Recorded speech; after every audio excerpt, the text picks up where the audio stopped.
Hi, folks. We are Grown A Geeks. Welcome. This is another episode of Geek Chat. We have a very interesting show for you tonight. We're going to jump around on a couple of different topics, make some announcements for some other things that are going to be upcoming.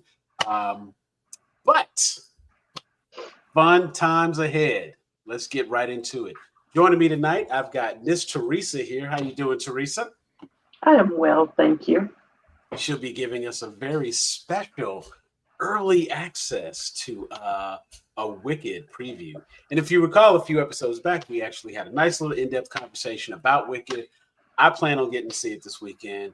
I know insert cool nickname Miss Brandy is going to try to see it this weekend. So hopefully we'll be coming to you real soon with a Wicked preview. Brandy, how you doing tonight? Good. How are you guys? Doing well, doing well. Joining me as always, my man over there, Jeffrey JPNT17. What's going on, Jeff? Guys, how's it going? I love the way he does it. What's up, guy? Be all in, going in. But I am Elder Geek Sam, and I am victorious season because I had a whole conversation about changing my name and completely forgot. So I am still victorious season. Some of our topics tonight, we are going to talk about the potential for a Gambit movie. Ryan Reynolds has some comments. He said that Marvel execs are really interested in the possibility of a Gambit movie. That'll be one of the things we talk about. Jeff is going to drop some information about a future fan casted idea. For those of you who are not aware, fan cast is where we decide who we would like to be in various roles for an upcoming project or a movie that we would like to see made. So he'll announce a fan casted, and he's interested in seeing my reaction, so I can't wait. And there may be some other random topics that come up. So let us start with Miss Teresa, if you would. You got a chance to see Wicked, correct?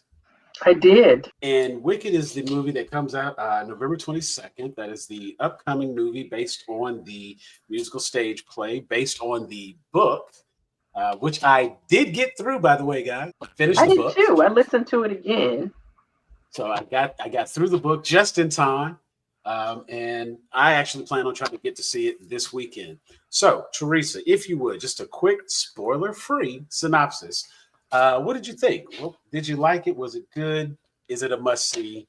Tell us about it. I think it's a must-see, and for a specific group of people, and I think those people are already planning to see it. But it's like all of the people who were there tonight.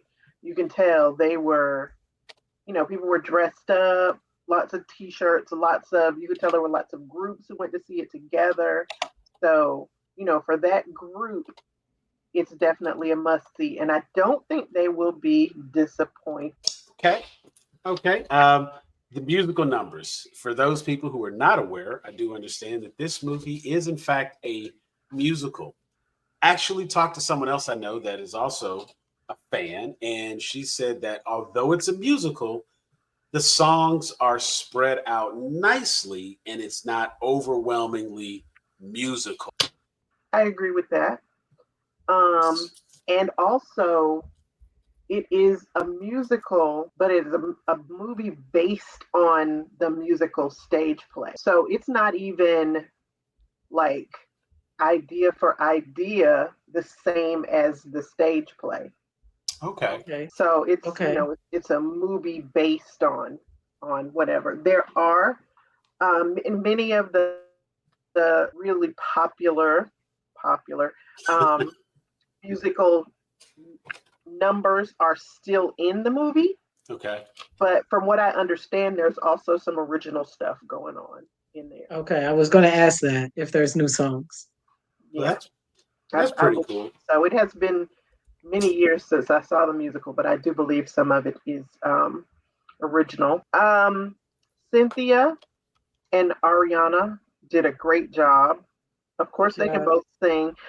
There's some parts I wonder if Ariana actually sang though, because there are some really high parts, and I'm gonna have to look that up and see if she actually sang it because it sounded a little different than her voice.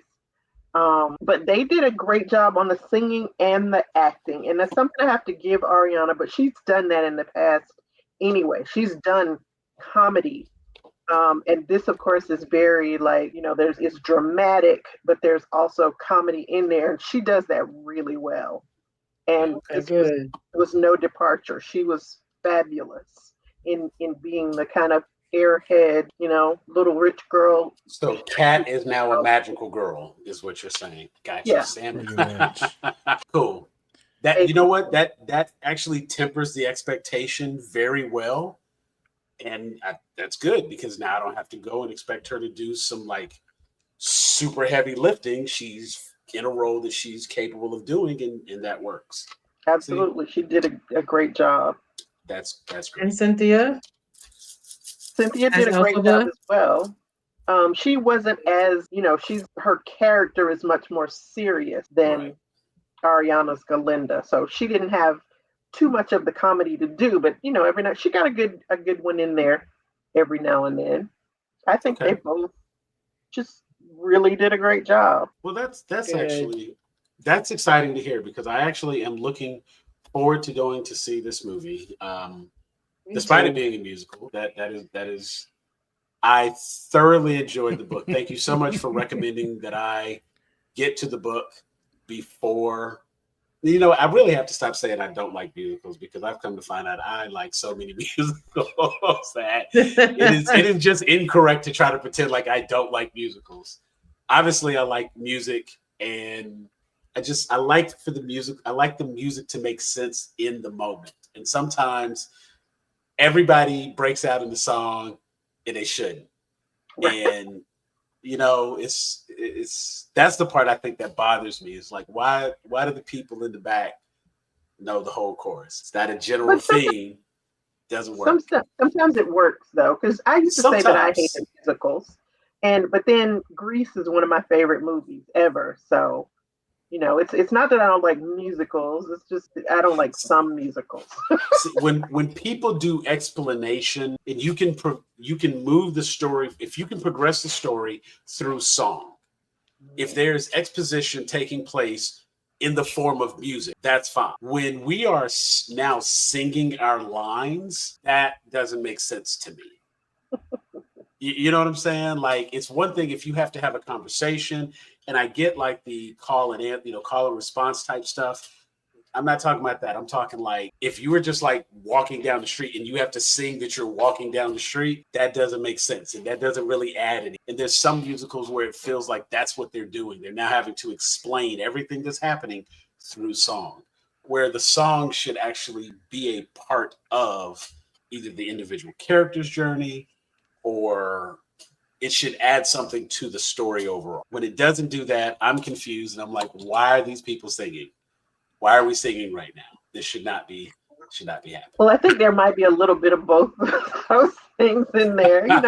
There Is it there's a if couple of it's scenes where you're kind of wondering why everybody knows the song and the dance, but if you're into it, then that won't bother you. I do want to say though quickly that the movie it's visually stunning. And I heard some yeah. people want to talk about the CGI, and am I going to be distracted by the CGI or whatever? I wasn't because it's beautiful. It's visually stunning, and I think the visuals are beautiful where it adds to the story. And none of the CGI bothered me. I mean, if you know the story of The Wizard of Oz, there's So flying the monkeys. world of Oz. Flying So monkeys don't exist, so they have to CGI flying monkeys. So they look like flying monkeys, but Nah, man, I it's want people it's in not. suits.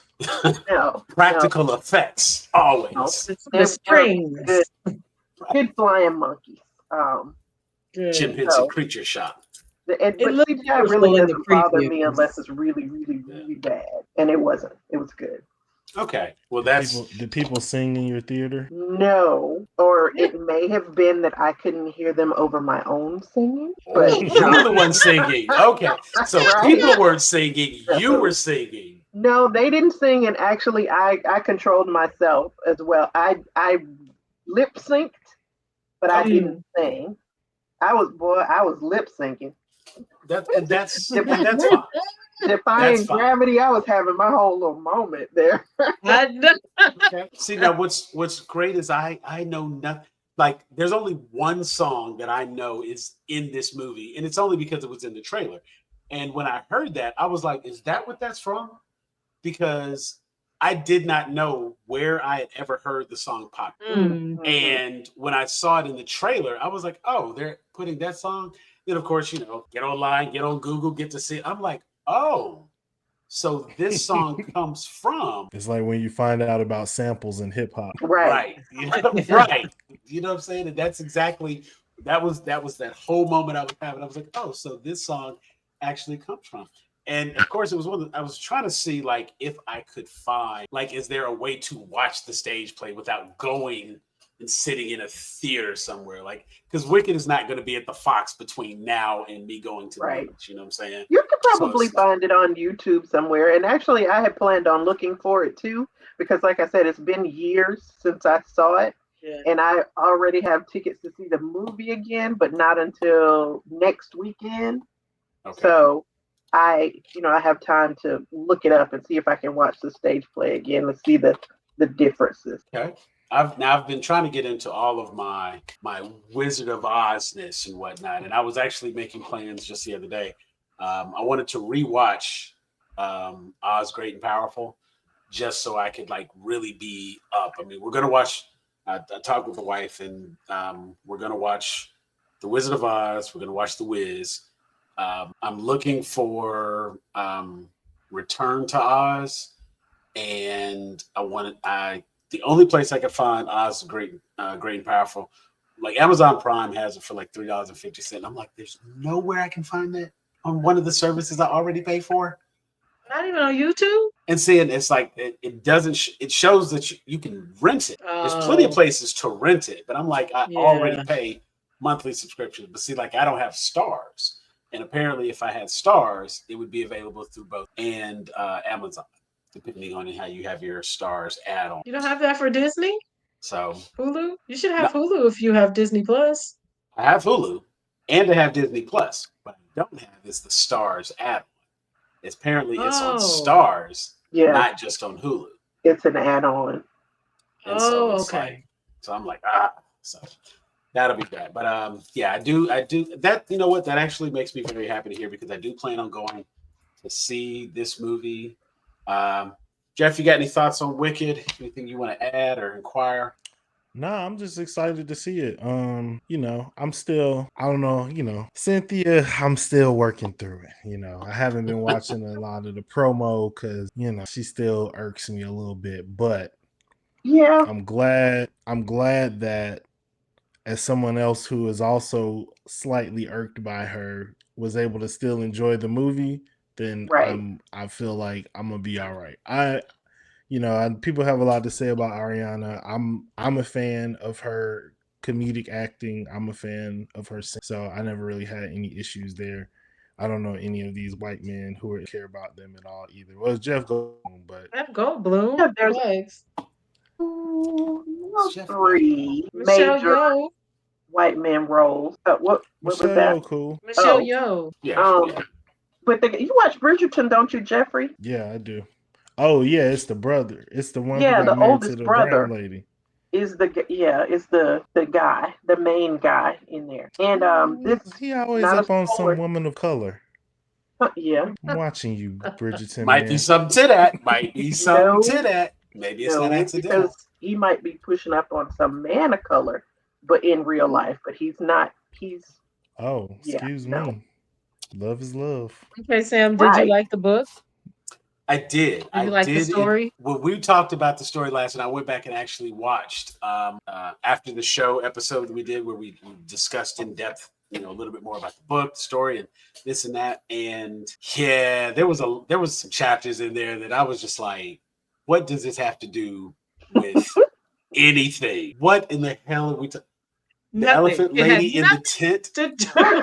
Why were we talking about the elephant lady in the tent? Why did we spend a whole chapter going here for her not to come back at all in the story? What was the point of going to this what was the name of the little bar they wanted to go to? Basically, they were trying to go to like some whorehouse.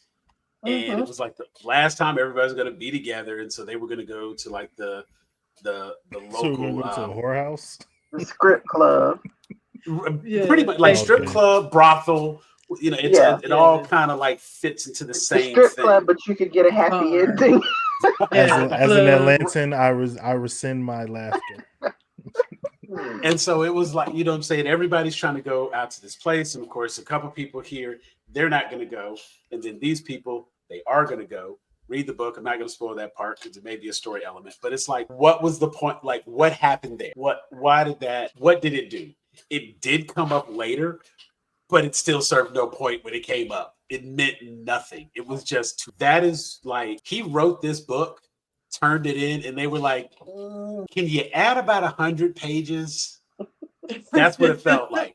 It felt like, what is his name? Gregory Maguire or whatnot. Like, it literally felt like there were just pages added to fill the book. Like when you have to write a 500-page essay, you're going to write all of the details of every step of everything you have to do, because you can't just say, I poured the drink into the glass. No, you have to talk about how you walked to the refrigerator. The refrigerator was particularly cold on this day, and this day was a Tuesday, and it was the first Tuesday, and you remember it was the first Tuesday because only on Tuesdays do you ever want to cook, bruh. If you don't pour and that I was going to use my earthenware tumbler, but I decided on the blue glass that I got from my grandmother. My grandmother, who walked across the ocean once and caught 3 fish. And there's no reason. There's no reason because that don't have nothing to do with orange juice. But let me tell you, I was like, when I looked at this and I was like, ooh, 19 hours on an audiobook? Yeah, this is going to be great. I was like, I would skip chapters if I knew what chapters I could skip. I need the Cliff Notes version of this because, there were so many chapters that I was just like, what the hell is going on? Like, why are we talking about this? There's a whole chapter about the desert that doesn't have any relevance to the story at the end of the day. None. And unless that shit comes up in Son of a Witch, what was the point? Why did you introduce any of these people? And it doesn't matter. Come up. Who knows? If it doesn't, I'm gonna be upset. And until I get to that book, and I have not cracked it open because I was Wicked or Son of a Witch. Son of a Witch. I was traumatized. Yeah. I'm a little hesitant. So that does bring up the question for me now. The book came out. The book became a stage play, and now we have the movie. It already appears, just from what little I've seen in the trailer, that the movie is adapting the story the way they're wanting to, which, cool. I know that going in, so I'm not going to be like, well, the book was better. It's not like cool. Since I already know that, I'm good. Plus, does it more closely resemble the stage play, the book, or is it a standalone version? It more closely resembles the stage play. Okay. So it does not go back to the themes in the book that were changed for the musical. Okay. It's just that, you know how something translate differently to a movie. Oh, absolutely. And, you can do more with the movie than you can with like live people on the stage. Because you have the visual, you have CGI, you have post, you have editing, all of that. So, okay. And just to warn you to be prepared in case we have the Spider-Verse situation. This movie is Wicked Part 1. Right. And Wicked, I believe the second one is scheduled for June. Thank you for that. Because let me tell you something. Across the Spider-Verse the second one was scheduled for March. I am that person. I will leave the theater and be pissed off if you do not. Too. And I'm still bitter about that.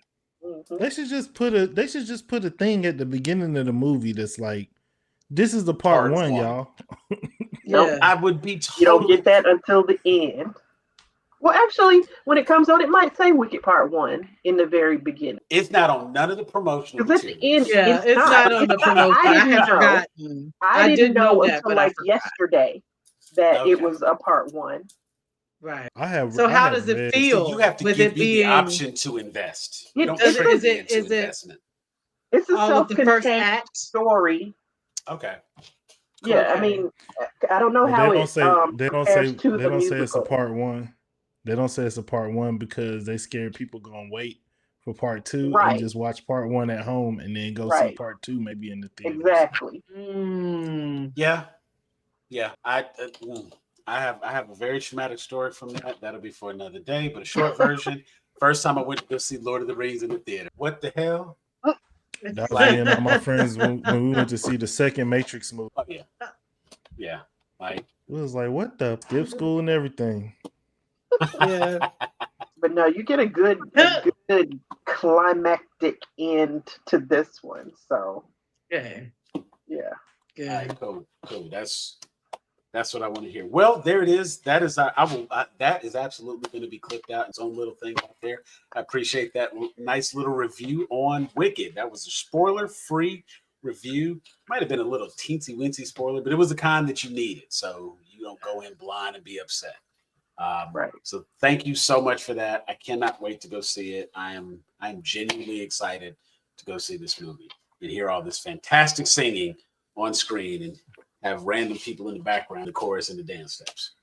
I'm going in the morning. You doing a morning show? I'm not I thought going. about it I Saturday don't want to morning. go. I don't want to go when no musical-ish people is going to be in there because if a sing-along break out, I'm going to jail. Well, if we controlled ourselves during this one, I mean, this was a fan screening, pre-fan review event. Yeah. So if we were able to control ourselves. Yeah, that's. Nah, I will say the people who got the early access are definitely the ones who were just watching and tracking for the early access. And we got our little Wicked Lego set here Okay. for the fan screening. That's cool. A Lego set. That is cool. It's always nice to get swag when you go out. Yeah. You go to a movie and get swag, nothing's better. If I got swag, I go out a lot more often. You know what I'm saying? Like, I go for the swag half the time.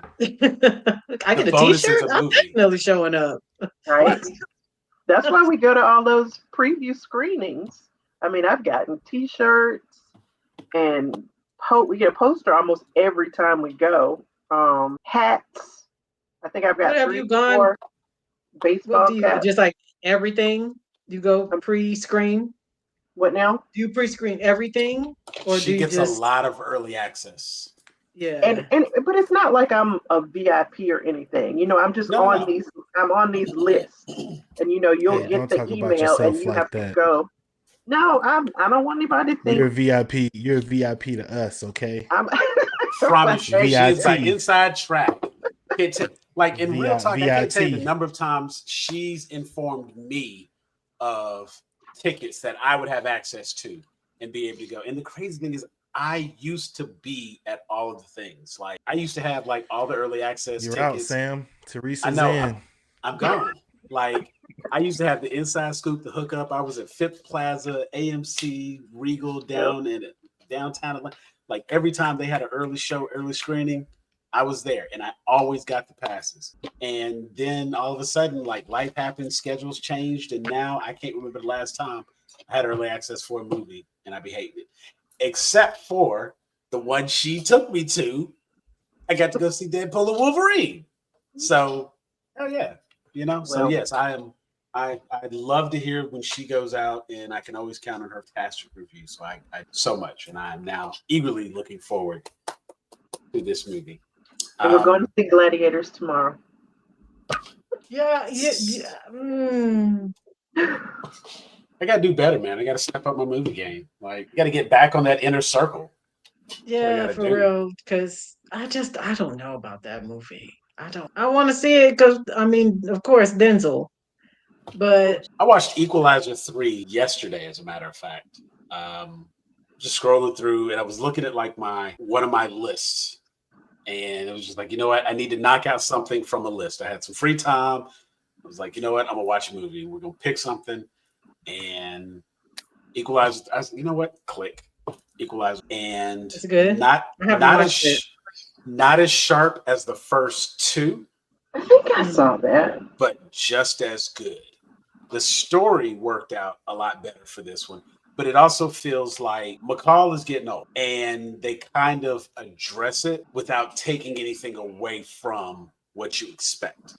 And I was very action is there. We have the watch, the hope, like it's there. All the stuff you look for in an Equalizer movie with Denzel is there. It's there. But there's also a lot of like character in this, whereas the other ones felt like they were leaning a little bit more on the action. Okay. This one kind of draws more on the character because Denzel's a little bit older now and can't do as much of the action. And they handled it very well because there's still action. Let me be very clear. There's still action and it's fantastic, but it's like honed appropriately for this story. And that's and I was very pleased. So I am very much looking forward to. I really want to see it, and I also am like, I don't know that it start needed in to on be Pedro made. Pascal. You said what? Said don't start in I'm on Pedro Pascal again. I'm not. I He was cannot- fine. A lot of Not handle all the Pedro Pascal slander. No, They need I mean all he the was golden fine. rung I for that truly think crown. that they added something to him. I think it was prosthetics because he does not look like that. I've seen you him got the Martin head. on the red carpet. I saw him, in the previews and stuff. I'm like, okay, no, obviously I do feel like they did something to him in that movie because he doesn't look like that. But as far as acting, I think he's amazing. I think he's an amazing actor. Like nothing is like I loved him in The Last of Us. I love him in The Mandalorian. I like Pedro Pascal. I just didn't like him in that one movie, which I didn't even dislike him. I just didn't like his face. But I just don't know if Gladiator 2, I was just like, it was such a complete movie. Yeah. I almost wish they would have called it something else. But I guess, it's fine. I'll still watch it. Given that Gladiator 2, from my understanding, Gladiator 2 is absolutely a continuation from the previous, and that the main years later, the main person this is the son of Maximus. You know what I'm saying? So it's not like it's a reboot or like this is a continuation of the original story. And that being the case, and yeah, certain elements of it are going to make sense, and so it's still kind of the same era, same time period. That sort of thing. My only thing is like I will very much have to be aware of the runtime before I go. That will help determine which showing I go see. Do you know how long Wicked is? Yeah, how long is it? 2 hours and 40 minutes. Oh my goodness. See, and that means that is like a midday movie, and it is. Not a 7 p.m., 8 p.m., 9 p.m. Yeah. I'll be watching that by myself. I might even be struggling to get through it. So yeah. Oh wow. But I mean, everything's so doggone long these days. Yeah. My goodness. Like, honestly, I could not tell. Watching it, okay. I could not tell. Well, that's okay. Good. That's reassuring. That is good. That is reassuring. Because like I'm looking, like I'm gonna have to look up and see how long Gladiator is in it, and I would also be curious, like, and so I will probably ask you, since you're going to check it out tomorrow, like in Denzel, like how big a role does he have in this story? Mm-hmm. You know what I'm saying? Like, because technically he would be listed as supporting cast. I get that. It's not, the movie's not about him. Cool, no problem with that. But it's like, I don't want him to be somebody who like flashes on screen. He has a combined screen time of like 15 minutes or something. It's one of those things where it's like you put him in the trailers, you put him in the promo, just so you're able to say like Denzel's in the movie, and then he's not. And because like this came, like he did that interview not too long ago, and y'all are gonna love how I segue this. But he did that interview not too long ago, and he was talking about like some of the things he I guess it would almost be like his bucket list. He mentioned that Ryan Coogler is actually writing Black Panther 3 and has a role written for him in it. And that's something he wants to do before it's all said. I was laughing. Kev on stage was talking about that, and he was like, and y'all know, he was like, I don't even know why he writing that man in that movie. He ain't finna have no accent. I was wondering about that too. The Wakandan He's gonna be Denzel in Wakanda. Right. No, it's the one guy who does. It's the guy with the long hair, always wears a hat, that does the Denzel impersonation. He's like, oh, that right there, vibranium. That's the name brand. Stand by it, like, yes, sir. Like, and I'm thinking to myself, like, when I kind of think back about all the different movies, Denzel is one of those people who's been fortunate to be able to be himself in every movie, and it always works because every version of himself always fits the role in that. If he needs to be the action guy, he can be the action dramatic guy. He can be the dramatic guy. If he needs to play the father, he's the father. Younger, like it always fits. Whereas you have other people who are like a Bruce Willis, who is always like the everyman character, but it's a different version of the everyman character, with the exception of John McClane, because John McClane is, of course, that one person. But every other movie, it's a variation. It's a play off of that one persona. The Rock is The Rock in every. Yes. You know what I'm saying? Speaking of Moana 2 is also this weekend. So it is. Oh, it's just so much to do this weekend. That's why I have all next week off. So I'm gonna probably go check out about 3-4 movies next week just because. But what are your thoughts of what are your thoughts on Denzel in the MCU? What are your thoughts on Denzel for a Black Panther? Like, what role do you put him in? Do you put him as a village chieftain? Is he like replacing somebody on the council? Is he? I think he's an American who somehow becomes a liaison. Yeah. With Wakanda, because he's there's no. He's just Okay. not. Yeah, you know what? But I love it. It's so practical. Like, well, not like him but if he's Wakandan, he grew up in America because you're not gonna teach Denzel no Wakanda. I'm sorry. You know what? If we're looking at the age, I love Denzel, but he gonna be Denzel, right? So, and especially now that he's in his 70s, he really don't care. Exactly. He's still gonna be Uncle Denzel. So, and Uncle Denzel is not from Wakanda. No. So Everett, the character that Martin Freeman plays, Everett Ross, he's CIA, FBI. Well, not FBI. I think it's like CIA, and he is Shield, CIA, and currently incarcerated. Like, and so he may be the. I was about to say maybe he's a replacement for Everett Ross. Right. And that absolutely makes sense to have him come in. Voila. And maybe, at some point we get Denzel to, secretly have a little lip tattoo or something showing that he may secretly be Wakanda. But like you said, he grew up in the States. So that could be Yeah, I'm Wakanda on my mother's side. Exactly. 3/4 Wakandan. That's an interesting. Okay. You know what? But that makes a lot more sense than trying to shoehorn him in at village chieftain somewhere. Because he's not going to do the accent. I mean, I would say this about like my impression of hearing Denzel go to the MCU. I feel like he's not like the first prestigious actor to like do the MCU. We've had, Ben Kingsley. We've had Kate Blanchett. What's his name? Kate Blanchett.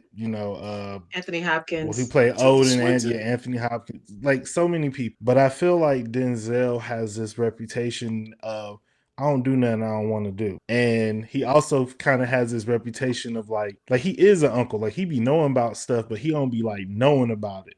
So I feel like this was just on some like somebody put on a Marvel movie and he's like, well, what's this? It's like, what is this thing? I wouldn't be in this. How can I be in this Black Panther thing that's going on? And but I think that I don't want to hear nothing about superhero fatigue if Denzel Washington joining the MCU. I think, I think we've had a lot of conversations about that and we've been on the side of it's not superhero fatigue, it's bad movie fatigue. And once you realize that you have audiences that you do have to satisfy, but part of satisfying that audience is making good movies and making good films, then you don't have any sort of fatigue. You don't have any issues. Penguin is superhero, whether people want to admit it or not. Yes, the mafia part of it, but the foundation of that character looking the way that he looks, having the disfiguration that he has, that's based on a comic book design of a character. So I think that I always appreciate people like Denzel, people like Quincy Jones, who respect every aspect of the craft that they're involved in and see the potential for greatness no matter what the genre is. Because to me, Denzel going and doing a Marvel movie is the same thing as Denzel putting Kumo D and Ella Fitzgerald in a booth to do a song together for Back on the Block in whatever year that came out, 1990, I think. There's all this conversation about the rifts in the generations and the old school and the new school. And Quincy is here, get in the same room. There's all this conversation about Marvel not being serious cinema, and okay, cool. Well, the most serious cinema man that black people have sees it as something that's worth his time, even if it is to get a check. So what? He not gonna phone it in. I seen Two Guns, not a good movie, not a bad Denzel performance. Yeah, I seen Safe House, not a good movie, not a bad Denzel performance. Right. What was the one with the funny looking boy, where he was the serial killer? What was that movie? It was terrible, but it was a good Denzel movie. Jared Leto and the funny all the looking little one. things, all the little things, all the small things, or something like that. Yeah, that movie was just terrible, but he was good in it. Rami Malek. Oh yeah. So I think it's really just about. Yeah, I think it's really about looking at the importance that, like, I guess the MCU and comic movies. Like, I feel like the comic movie has firmly like, we've watched the comic book movie in our lifetime, much like a lot of us have for hip hop. We've watched it firmly cement itself into like part of that industry, and therefore like American culture. Like, people are going to be showing their kids the MCU movies the way that they used to show their kids the Star Wars movies. They might not be showing their kids the Star Wars movies the same way, because we got 30 million MCU movies, but by the time my son is actually old enough to watch these movies, there's gonna be like 50 movies. Yeah. And you gotta make him watch it the and Marvel wait years. collection. No. Yeah. Like, Dad, he's gotta wait the years like we did. Yeah. Whatever character you gotta we watch get it in order. from Denzel, not chronological, cinematic. Yeah, it's funny. So there's 2 points that come out of this part of the conversation, and mine is a short version because you touched on it and you talked about how we've had like some real true like thespians be a part of the MCU. So to look down on it and think of it as being like, low hanging fruit and it's not real cinema is inaccurate, because let me tell you something. I can't look at Anthony Hopkins and not think to myself that the man is Odin. You know what I'm saying? Like, gave life to a character that I wouldn't really think about. You know what I'm saying? But when he told Thor that he was not worthy, and he was like, ooh, Chris Hemsworth in trouble. Like, you know what I'm saying? He brought that gravitas to that moment and was talking to him like a child. And like, that was a performance. And I feel like we're going to get something similar from Denzel. And in thinking back, like, I watched, and I don't want to take credit for this being my original idea. I watched a video on YouTube. Credit to Ryan Airy. He pointed out something that I had not taken notice of until he literally, truly broke it down. The movie The Eternals receives a lot of flack, and The Eternals does a lot of things really good. It's a beautiful visual movie. It introduces new ideas, new elements, new characters. And it was a movie that was supposed to have a sequel. It was supposed to have a couple of sequels. They should have had like Eternals 2 and Eternals 3. It had an Oscar-winning director helm the movie, and it ended up being a bomb. And Bob Iger, head of Disney, only wants to put out movies that are guaranteed hits. And I think that has gone to cripple a lot of what made the MCU work, a lot of what made the MCU good. Because James Gunn was not supposed to come in here and make us care about a talking tree, a raccoon. I mean, a talking raccoon, a tree, and some space. But Guardians of the Galaxy is fantastic. These directors who did a TV show were not supposed to get handed the biggest movie in the MCU. With the, you know what I'm saying? And it's like, the guy who did Buffy is handling the event. Like, a lot of chances were taken with the MCU, and Kevin Feige has always kind of had a clear vision, but he's given directors an opportunity to make the movie they wanted to make and go out there and try some things. And The Eternals was supposed to be Oscar worthy. It had the Oscar winning director. It has the visuals. It has the CGI. Like, they spent all of the money to make this movie be the one that got them an Oscar. You know what I'm saying? That might have been a contender for Best Picture. But then, of course, you started getting some of the studio involvement, and they started pulling a DC. You got to put some jokes in there. Well, don't do this. Don't do that. Let's let's, instead of following the formula that had been successful, because even when you look at the box office and look at the numbers that the Eternals did, they put up the same kind of numbers we got out of Captain America, the first Avenger. They got the same kind of returns we got out of Thor, the Dark World. Got the same kind of returns we've gotten from other movies in the MCU, but it wasn't given the second and third movies that those movies were given. If we only got Captain America and we never got Winter Soldier, nobody would look at the first Avenger the way they do. We wouldn't have gotten Civil War had Winter Soldier not worked out, if it had flopped. But we were coming right around the time that when the Eternals came out, that was when I think the term superhero fatigue might have first hit. We're just coming out of the pandemic and things like, you know what I'm saying? It was like the Eternals really did. Zack Snyder's Justice. That's when it really when Zack Snyder's Justice League did not work. That was the beginning of the end. Oh, well, absolutely. I equate the superhero fatigue to the stupid stuff that Martin Scorsese was saying, but he was talking about Marvel movies. Yeah, and I think he the target was on Marvel. He was hating. He was absolutely hating because he don't have and his movies flopped. I was about to say because he ain't got $1 billion movies. And if he doesn't like superhero movies, that's fine. I don't like mafia movies. Yeah, so shut up. Yeah, Martin. It's like if you come out every so often, we on your head, Martin. You make 10 movies in your career. You know what I'm saying? You do a Tarantino and his movies are so revered, because he's the attention to detail. All that's cool. It is, but Alfred Hitchcock put attention to detail and put out way more movies. So make it make sense. Every director puts attention to detail. It's literally your job as a director. Right.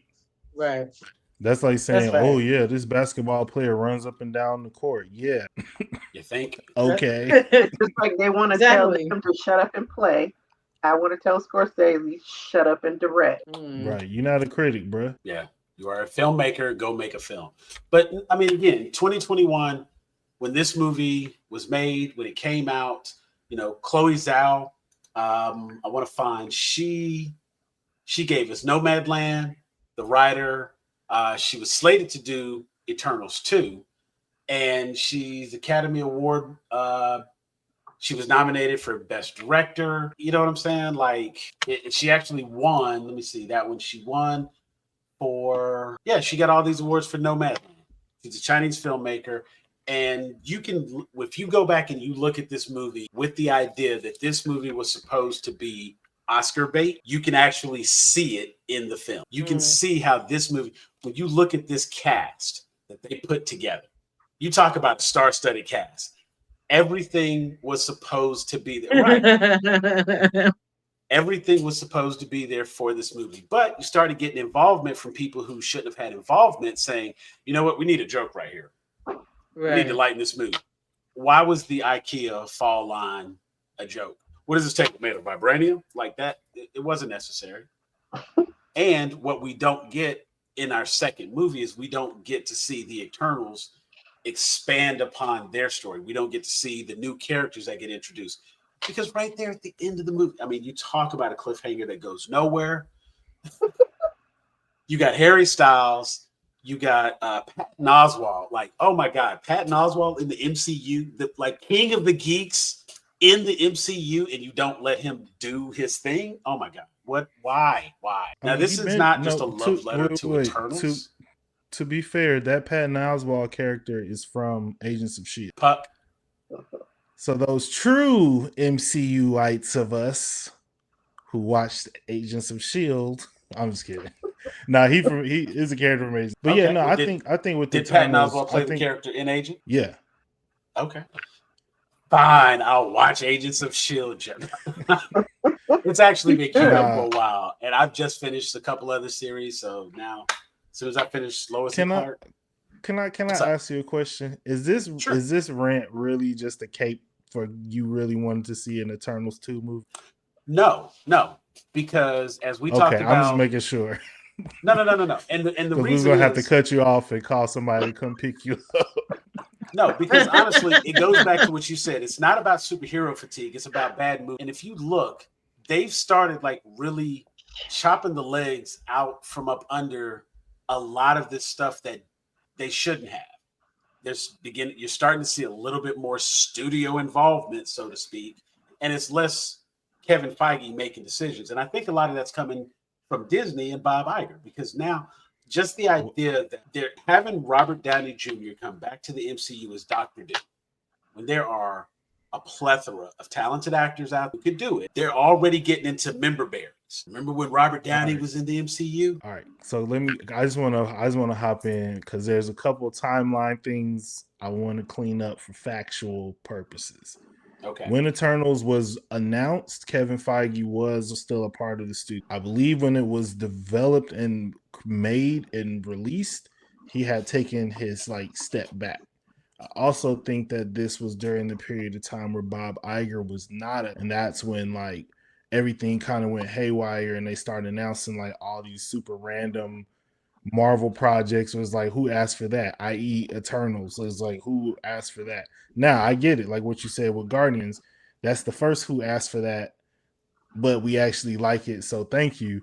And they probably did think they were going to get 3 Eternals movies. And the studio probably did see this serious ass sweeping landscape Chloe Zhao movie and be like, where's the talking raccoon?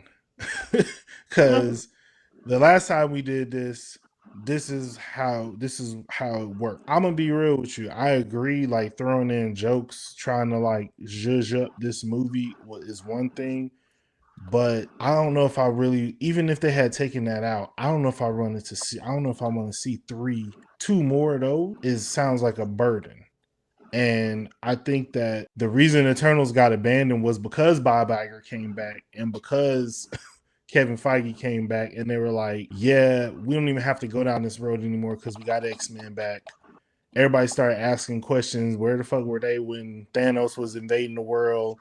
And they created this they painted themselves into a corner with the Eternals, essentially, because it's here's this group of superpowered beings, and we ain't seen them nan time.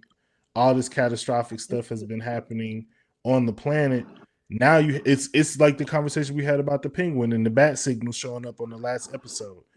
All this time while I'm watching it, I'm cool. But as soon as the bat signal shows up, I was like, well, where the fuck has Batman been this whole time? I'm cool watching a movie about a new group of heroes I never heard of. But once you tell me they've been on Earth since the Egyptians, all right, now I've seen at least 5 or 6 Marvel movies where one of these motherfuckers should have popped up and had a cameo or something. We ain't even seen them in a post credits. Thanos will be back. And we ain't seen none of that. So it was just a lot to introduce at one time. And it might have had the bones of a good movie, but the meat was not meat and pause. I just dry and chewy. It was dry. Yeah, it was overcooked and overdone. Gristle. And a lot of this comes luckily they messed up Eternals and not X-Men. I'll say that. Okay. And that's fair. But a lot of this comes on the heels of Bob Iger. He takes over in that screen up a moment ago. I want to say he takes over in 2022. The Eternals comes out 2021, and the report is in earlier this year, in March. The conversation is Quantumania was a flop, the Marvels was a flop, and so the Eternals sequel that gets shelved. We've already seen, for whatever reason, they can't get this Blade thing together. They can't get that right. They started and of course the idea that they're, and the official word is they're focusing on quality over quantity. Quantity hadn't been the issue at Marvel for quite some time, but Bob Iger comes in and suddenly the purse strings get tight. We only going to put out movies that are guaranteed hits. And if there's any truth to that, then it's a interesting position from the creative aspect of what the Marvel movies had done in the past. Not every Marvel movie was going to be a hit. We're still going to get Thor: The Dark World. We're still going to get Iron Man. We're still going to have some of these movies that don't just quite hit it, and that's fine. But now we're not even making the movies for them to flop. I think it's more about is this movie serving the larger story that we're telling? And when Kevin Feige and Bob Iger came back, the story that they were telling with the MCU, they pivoted it. They changed the direction because I think they saw with the trajectory that they were going down, they weren't going to be able to get it back. It was kind of like what you said, they're doing the member berries, right? The problem is they're trying to transition from like a group that everybody like came to love to like this new group with very little like bridging the gap between the two.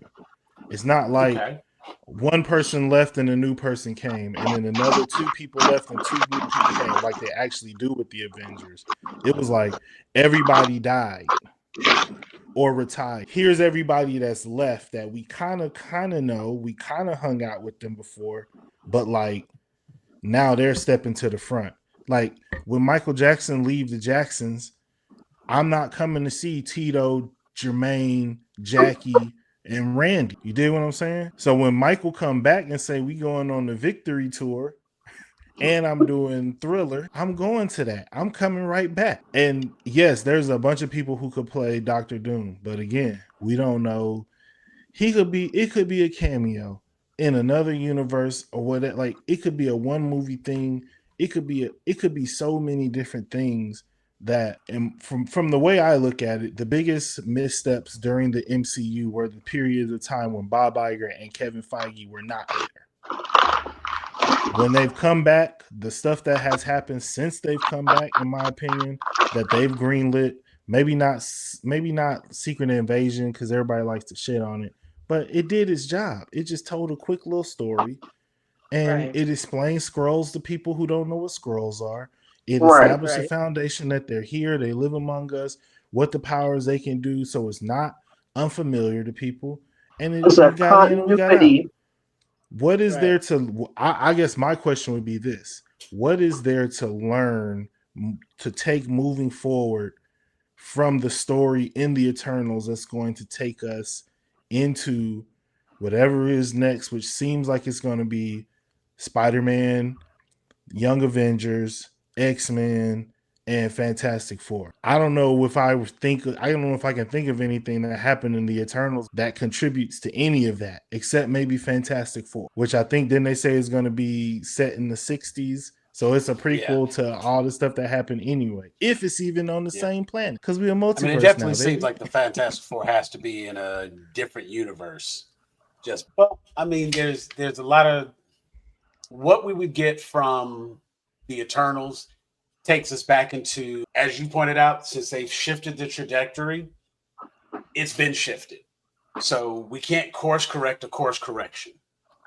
If they can't do Kang and they can't go with Kang War, you know what I'm saying? They're not going that path. I don't foresee that we're going to get much more out of Adam Warlock. We're not going to go into a lot of the cosmic stories, but if they're going to be introducing, a Silver Surfer, we're still dealing with these operatic space things. We still have Thor around who's out hanging with the Guardians. You can always do something else with Rambeau. I mean, you have lots of people who are out in this epic space area. And at the end of the movie, we see the Eternals head off. Half of them are now off in space. That's where your cosmic angle comes, and you bring these cosmic characters and you give us the big spectacle, the popcorn movies, because now there's a whole scene where Kamal Nujani's character is talking about like, oh yeah, Thor, I remember him when he was a kid. He used to follow me around. Chris Hemsworth likes to work. Let him come back and be Thor and have him cross over. Let that be one of your segues in. You know what I'm saying? But they you obviously still do that. It just don't got to be. It don't got to be Eternals too.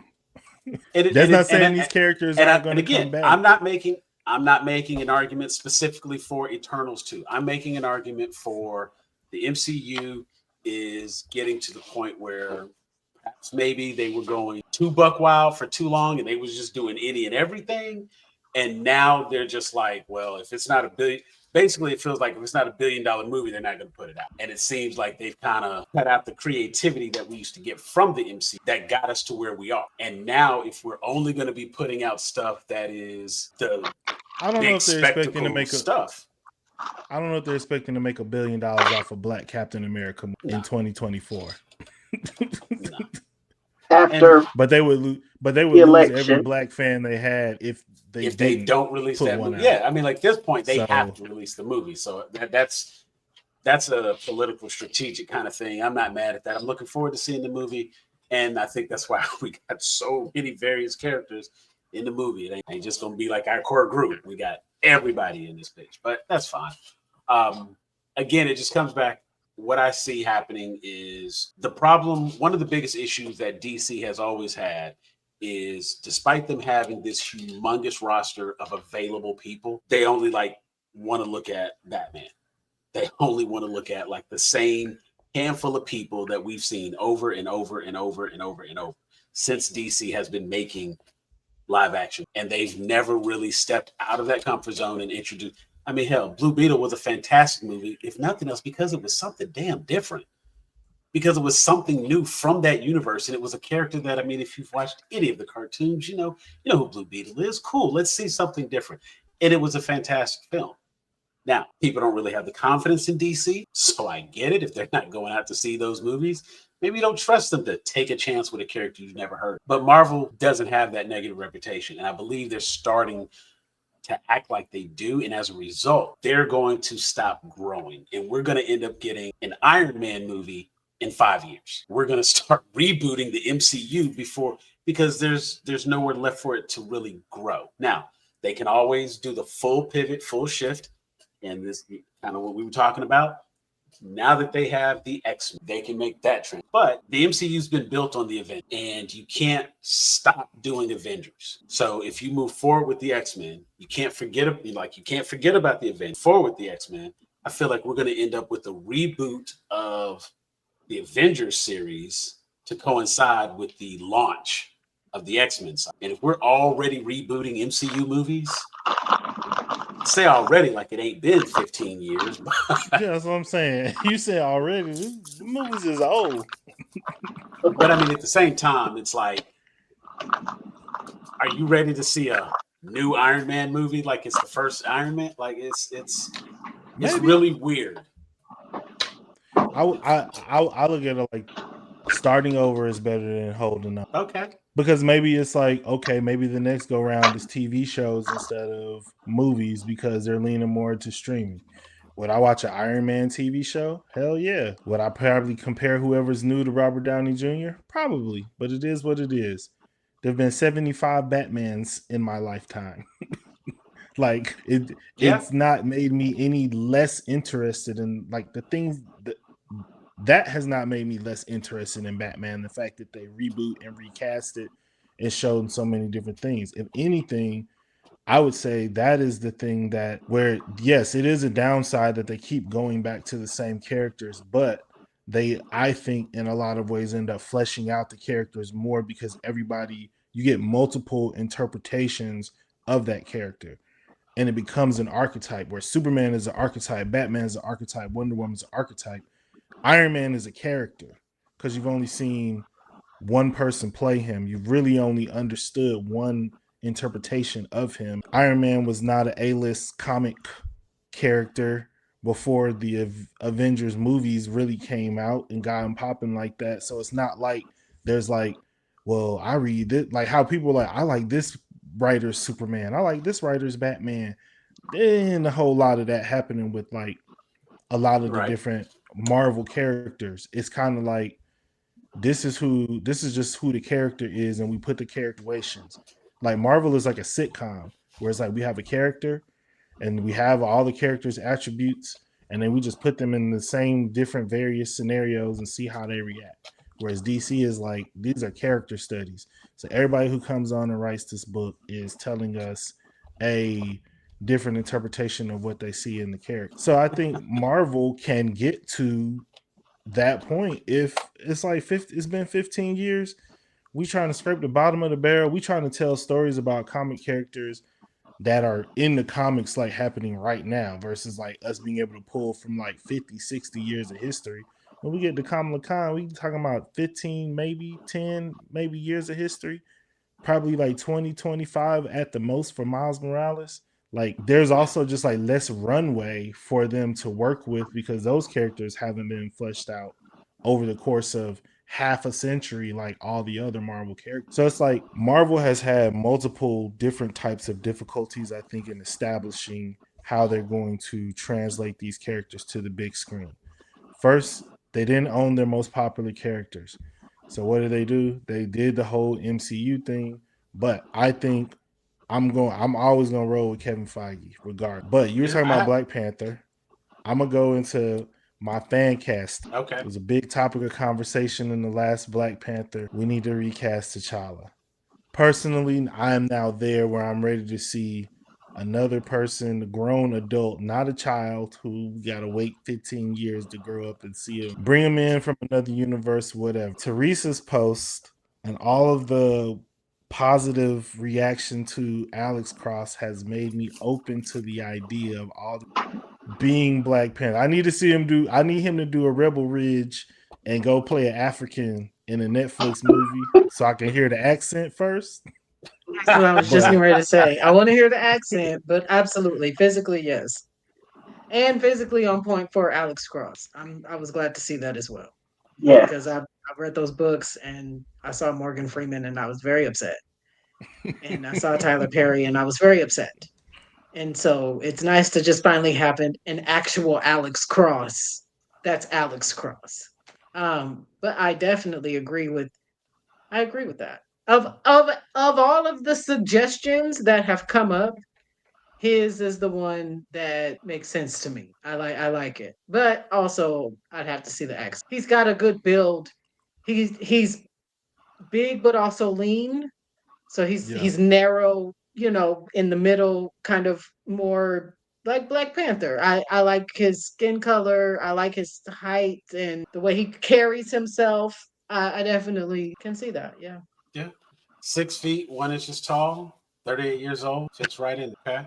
Let me look at one person real quick because I want to know. Just got to see like what's the age. Could he do? Like, is it an option for him? I was leaning towards. Is it Kofi or Coffee? Kofi. Oh, from Queen Sugar. Yeah, I was leaning towards him, but I would have to Aldous hear the Hodges a accent bit. for sure with him. He just looked good. I don't think he. I just watched. He was in that Christmas movie with Christina Milian. I'm just like, isn't he shorter too? I don't know. He might be. I want to say he's shorter. You know what? It wouldn't work. It couldn't be him. Damn, forgot about that. Okay. Well, you know what? Like the first person, I like Sterling K. Brown. He can't do it. I just said, literally just said. Oh, damn, that's right. He was like. Oh, you know what? He's actually taller than Aldous Hodge. Sorry. Oh, okay. Kofi is. I still don't like him. High value man. Right. And he makes over 6 figures. So yeah, there you go. I mean, obviously, like Sterling K. would have worked if he wasn't in the first one. So obviously, that's why he can't do it. That's how he's older, isn't but, he? But you know what I'm saying? At the same time, he's a little older. And that was actually the age was really what I was looking up. But at the same time, okay, if he is N'Jobu, he's T'Chaka's brother, the one that was in the US. We already probably how do we get a Black Panther to the 616? We got to reach out into the multiverse, grab one, pluck him, and put him back in, right? What if in that universe, T'Chaka was king and not, because at some point T'Chaka. Don't see Sterling K. Brown as the Black Panther. I mean, honestly, just looking at, I feel like he's fit enough. You talk about the slim muscle. Yeah, and I love him. I absolutely adore that man. I just watched the commercial. A whole commercial I could have skipped just because he was in it. But he needed to do stuff. He needed to do less stuff with glasses on. I feel like Wakanda, they got LASIK. Nobody had those glasses in Wakanda. Yeah, I'm sure they do. Like, here's a new vibranium That's eyeball. That's the truth. I didn't even think. Vibranium eyeball. Yeah. I thought anybody in Wakanda would go glasses. But, I don't know. I mean, at the same time, you figure you must be new here. 7 years ago, not had astigmatism for centuries, brother. We don't do that here. Yeah, we don't do that here. I mean, at the same time, look, he was obviously cast. He was right there next to T'Chaka. He was second in line. Like, it could have worked. Maybe it would have worked 7 years ago. May not work moving forward. I would have to actually put some thought in who, but yeah, I could. I mean, I don't object to Al. Like, yeah, We'd have to hear him. he worked. We'd Yeah. have to hear him. Get that dialect, coach brother. Spend that bread, get it together. I was about to say, listen, we were just talking about it. The British ones can come over here. You can get your accent on too. They don't be It caring doesn't how they usually sound either. translate over the other side very well, which is weird. It But don't be Americans doing look. English doesn't really It don't be flow translating the this way same. that well sometimes either, and we just be going. Cause They don't want that dude that be on All American, he sound like he from New York. He supposed to be from like Compton. I was like, this is not what niggas from South LA sound like at all. But you British, and you just doing your best to sound American. I respect it, bro. What about? And I know we had just spoke about him the other day. 6'3". high value. What about Yahya Barely. Abdul? Now, granted, Barely. Yahya Abdul is also he's getting ready to do Wonder Man, so there's that. Yeah, conflict. no, not But- yeah. No. If we're doing fan casting, hey, No, not yeah. no, And I love yeah. Okay. But Did you not see for the Black special Panther. edit I put in just for you to get a chance to check? No. I don't know why either. I never thought of him in that role. You know, I said no, but looking at this picture, Well, he was already Mantis. maybe. That's a different universe. I mean, if that's what we base If it Henry on, Cavill could pop in as the Wolverine and get me all excited, maybe Yaya could be I Black was about to Panther. say you acting like we don't have a whole. I mean, well, granted, you ain't see the movie, so it doesn't really count. But Hawkman, Yeah, I'm not mad at Yaya. could never be mad at him. Right. I don't know. I would honestly have to like. I don't even want to think about him because every time I do, I think about the fact that they only gave what's the name one season, Watchmen, and I'm never gonna find out. I'm never gonna get my resolution. I think it's designed. Yeah, I don't care. I want to know. I wanna know what happens. Did she walk on the water? Did she get the powers? I need to know. That you know what? That's a really good one. That's a good one because it's not something that's really been discussed. What? Who do we cast as the next Black Panther? Oh, I don't know either because it's like, well, they could go so many angles, right? They could be like, now this is a late teens, early 20s T'Challa, and this is how he meets Storm at that time, you know? And they could actually play with that storyline now since Storm never had her own friggin' movie, and they're bringing those characters in, maybe. I don't know. And then it could be a complete unknown. Black love. They scared to show that kind of black love.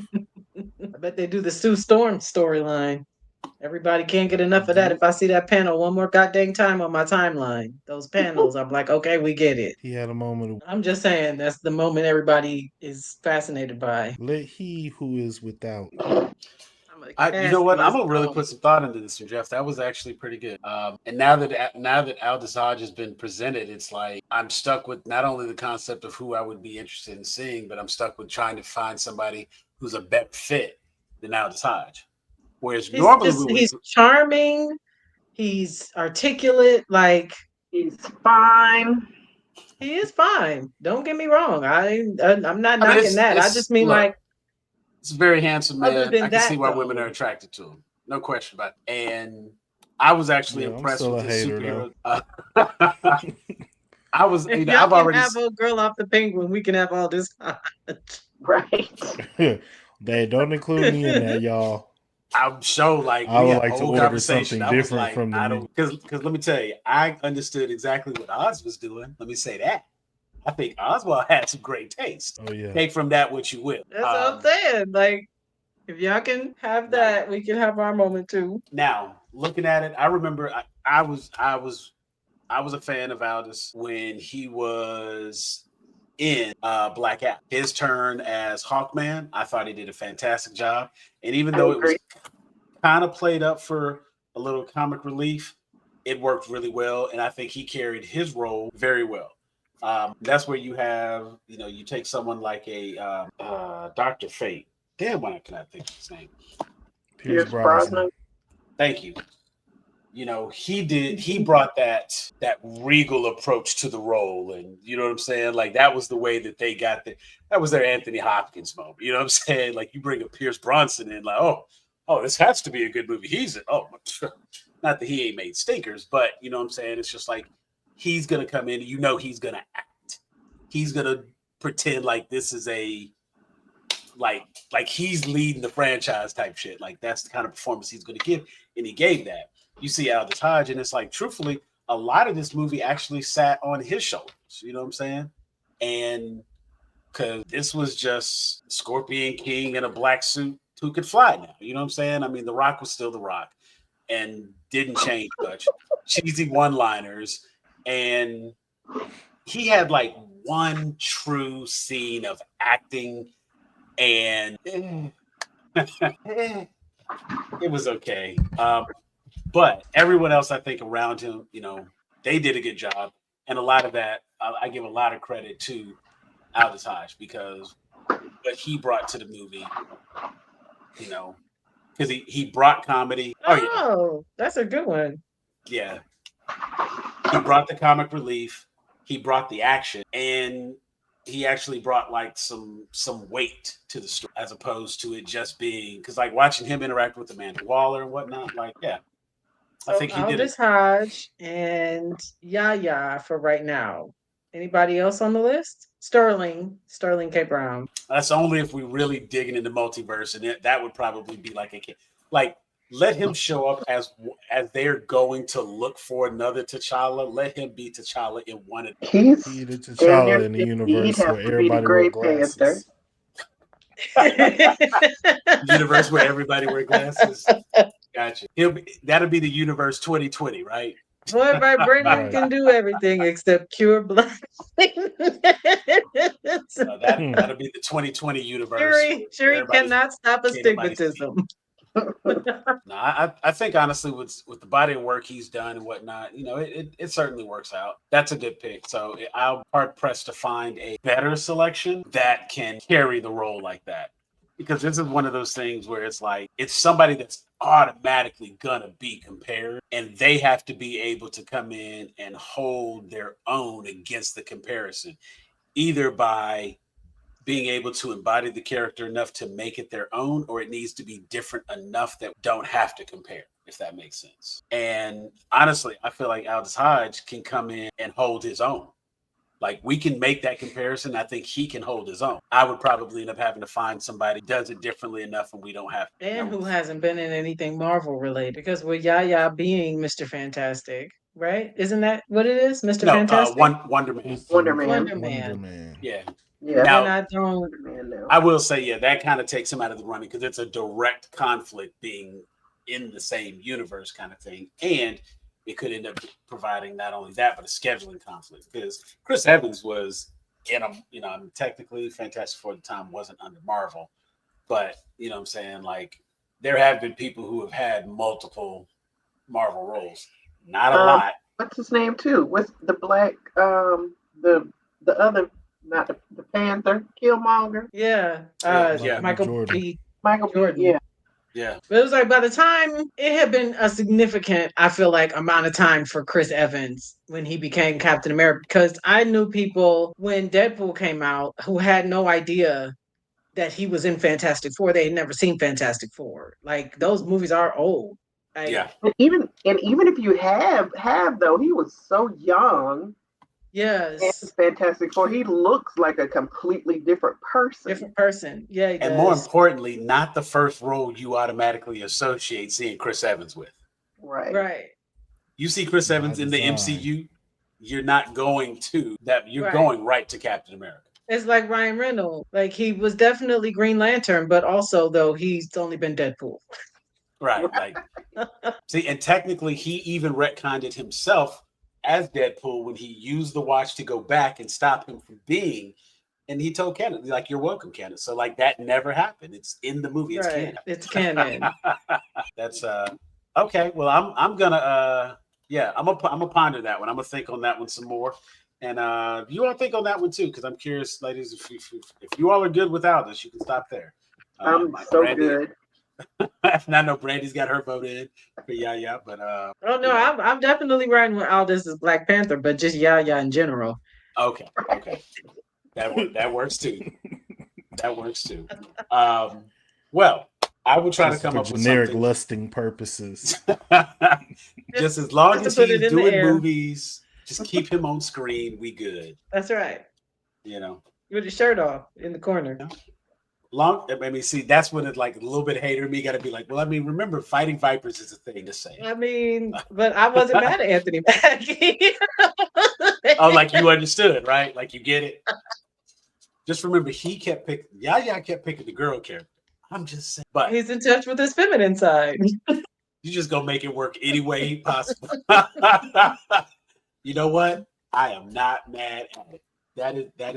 That's how you fan right there. Okay, that is how you fan. Because I promise you, I could probably make some justifications under the right circumstances.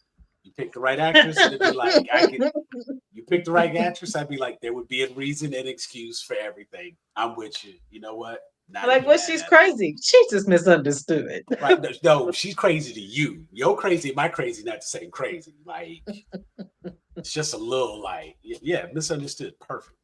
I literally said that to my aunt when she told me that Left Eye burned down Andre Rison mansion when I was a kid. I was like, well, what did he do? What did he do? Right. I loved her so much. She could do he no did wrong. Something because she wouldn't do that. I was like, would you just burn down somebody's house for no reason? Okay. You see, he took her right back. Obviously, he was in the wrong. Something had to happen because why else would you? Yeah, we all knew. That absolutely makes sense, and the justification is right there. I'm not mad at it. I get it. I absolutely get it. Okay, well, we've got a little bit to think about. So put your thoughts down in the comments. Let us know. Eternals 2, should it have happened, or Marvel redirecting themselves to the right course, as Jeffrey has pointed out? Do you like what they're doing and where they're going? Are you going to see Wicked? Let us know what you think of the movie. Make sure to check out the video where we actually talk about Wicked and watch our after the scene. We have a little bit more breakdown on Wicked, the story, and the silver slippers, not the ruby red slippers. That's why I was like, right. When you said I remember the ruby slippers, I'm like, they may not be what you remember. Right. So the silver slippers. So once you get that information, go check it out. But now, do you understand why Galinda was wrong? Oh, absolutely. That was not your property to decide. Can't just be doing that. At the same time, they wouldn't have been magic. She was still wrong because they wasn't hers. Like, I would just say that. They belonged to my sister. I don't care what you did. What you gave to her, they were hers. She said, I can have them. Get them back. They mine. They are my shoes. Right. And if you just gave me the shoes, everybody would have been fine. You still could have sent the girl. And looking forward to seeing Wicked coming up here. Getting real excited about that. So we're going to be checking that out real soon. We do ask, of course, that you like and subscribe. Follow us everywhere you find Grown A Geeks. Click that QR code there in the corner. We appreciate you watching this video. If you like this video, make sure to follow us, subscribe, hit the notification bell so you can find out every time we upload all new videos. For Jeffrey, Brandy, Teresa, I am Elder Geek Sam, and we are out of here.